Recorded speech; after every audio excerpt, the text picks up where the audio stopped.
Telugu Desam party Ambedkar రాసిన రాజ్యాంగానికి తూట్లు పొడుస్తుంది. ప్రజాస్వామ్యాన్ని అపహాస్యం చేస్తుంది.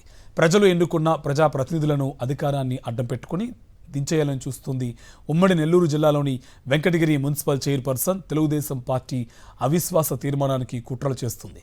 వైఎస్ఆర్సీపీలో ఓ వర్గాన్ని చీల్చి అవిశ్వాస తీర్మానం పెట్టబోతుంది. ఈ వ్యవహారంపై వెంకటగిరి నియోజకవర్గ ప్రజలు కూటమి సర్కార్ కుయుక్తులు చూసి అసహ్యించుకుంటున్నారు. వెంకటగిరి మున్సిపాలిటీలో 25 వార్డులలో వైఎస్ఆర్సీపీనే గెలిచింది. టీడీపీకి ఒక్క కౌన్సిలర్ స్థానం కూడా దక్కలేదు. కూటమి ప్రలోభాలతో సార్వత్రిక ఎన్నికల సమయంలో 6 వైఎస్ఆర్సీపీ కౌన్సిలర్లు టీడీపీకి మద్దతు ప్రకటించారు. మిగిలిన వారందరూ పార్టీలోనే ఉన్నారు.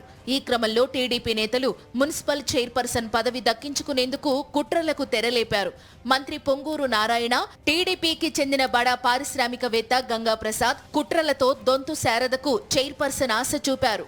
దీంతో ఆమె టీడీపీకి అనుకూలంగా మారిపోయారు. దీంతో ఏప్రిల్ 9వ తేదీన అవిశ్వాస తీర్మానానికి తిరుపతి జిల్లా కలెక్టర్ అందరికీ నోటీసులు ఇచ్చారు. సమయం తక్కువగా ఉండడంతో అధికార టీడీపీ ప్రలోభాలకు బెదిరింపులకు దిగుతోంది. తమకు మద్దతు ప్రకటించకపోతే భవిష్యత్తులో ఇబ్బందులు తప్పవని ఎమ్మెల్యే కురుగొండ్ల రామకృష్ణ కౌన్సిలర్లను బెదిరిస్తున్నారని ఇన్ఛార్జ్ రామ్ కుమార్ రెడ్డి మండిపడుతున్నారు. మెజారిటీ కాదు 100% సభ్యులున్న వైఎస్ఆర్ కాంగ్రెస్ మీద తెలుగుదేశం పోటీకి దిగుతుంది. ఎలా సాధ్యం?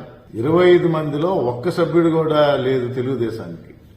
కానీ పోటీకి నిలబడడానికి ప్రభుత్వం అధికార దుర్వినియోగం ఇదే నిదర్శనం.